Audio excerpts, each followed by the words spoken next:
Hello everyone, this is Moses from Zotzer Gardens.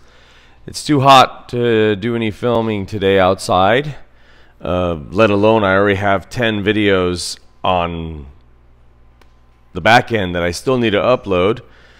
I did that to anticipate this heat so I can have videos to upload consistently throughout the days that it's too hot. But anyways, I decided to do some Q&A. You'll hear my son in the background. He's next to me. He's watching people play video games on TV. Say hi, Shant. I don't know if you heard that.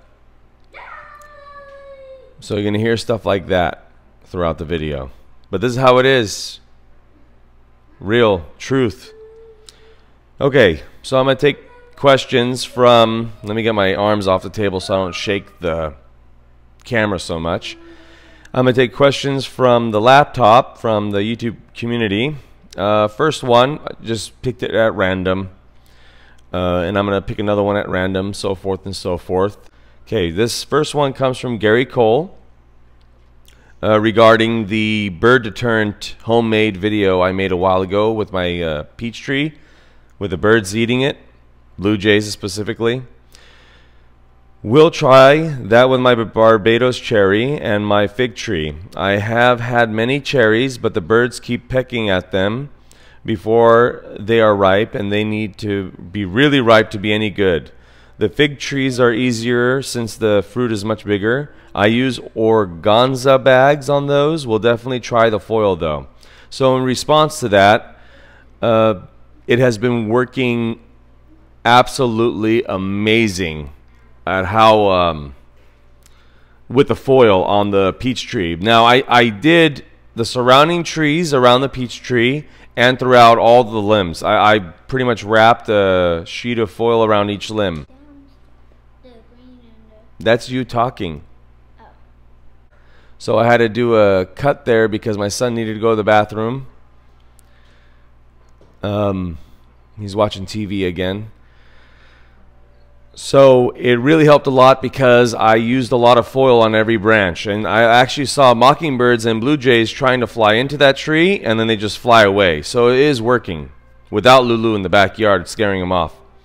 So good. Less pecking too on the fruit. Okay, next question comes from The Simple Life, aka Wolf, on the video growing strawberries in hot climate. Really, it's a comment, but I made it into a question.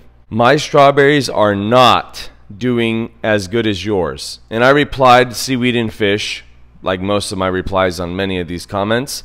And I really believe in that. Before I used seaweed emulsion, my own mixture, and my, well, I don't make fish emulsion, but purchasing fish emulsion. So seaweed and fish, before I foliar sprayed with that, the soil was really bad there where the strawberries were, and it struggled. It produced well, but it struggled in the summer. Every leaf would be burnt to a crisp. Let me swipe up a comment here from YouTube. I'll be answering that after the video. And until I sprayed consistently, it cleared right up. Now it's all green, lush, and it won't stop producing. And last year, when it got to this temperature, 100 plus, it would, the strawberries would just fry up. They'll just dehydrate, you know. So now they're still ripening and still nice and moist when I pick them. It's amazing. Okay, next comment comes from NJ Callie Gardner, referring to the video Donut Peach Tree. That got really popular. The comment states, I have the white donut peach and I just harvested them for the first time and it's very sweet. I was shocked. And that's why I bought one as well. And that's why I think it's extremely expensive in the store. If you find the donut peach, they're very expensive. Here, even in season, we're the breadbasket here in Central California, where this peach grows everywhere here, abundantly. It's still,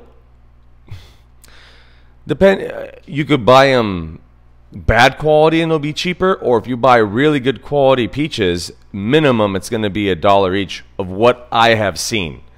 Might be someone chiming in from Central California. I have a lot of followers from Central California where they found a good selection at cheaper. But regardless, the reason why I bought that tree is because I love peaches, and donut peach is extremely expensive. So I said, well, why not just buy that one? I have other peaches as well, but it is very sweet, and it keeps, even though it gets ripe, it keeps its firmness. That's what I like about it.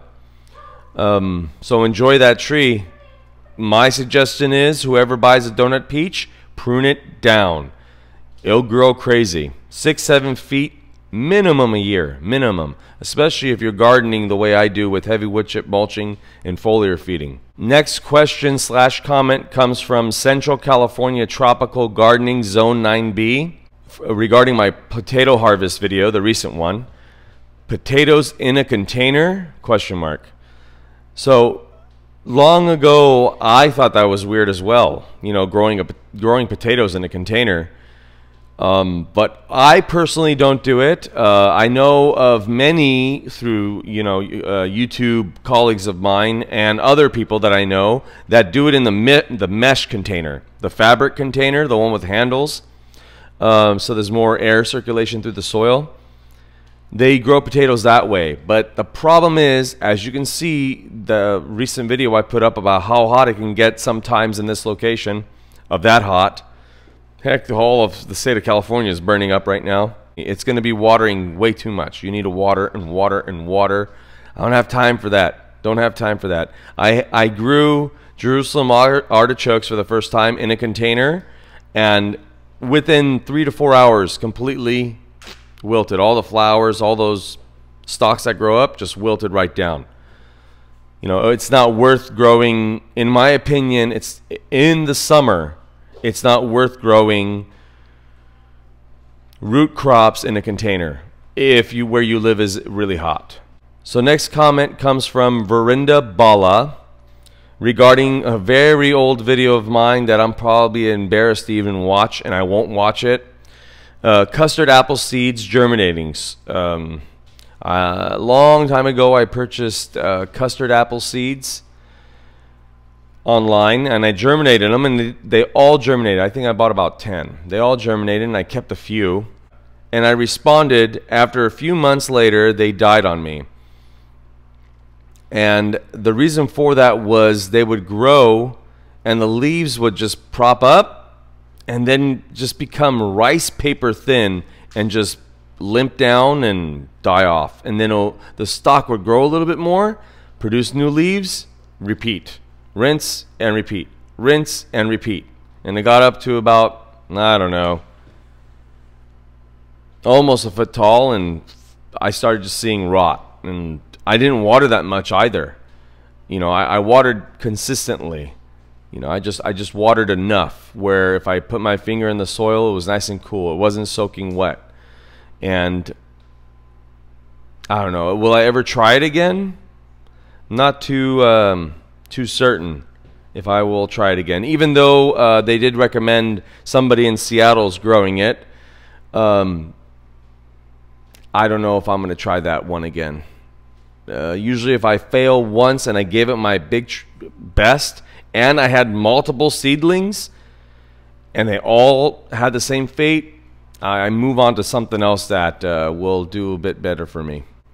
Alright, so that's enough right now, I believe. I don't want to make this any longer than it has to be. I will continue doing more Q&A today and saving them for the coming days to upload. I read through them all, and I choose questions and comments that will probably benefit the community as a whole instead of "great job, Moses, I like the way you did that."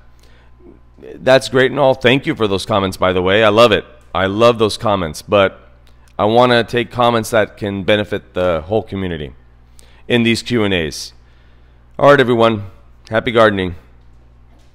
Okay, like, share, subscribe, and thanks for watching, everyone.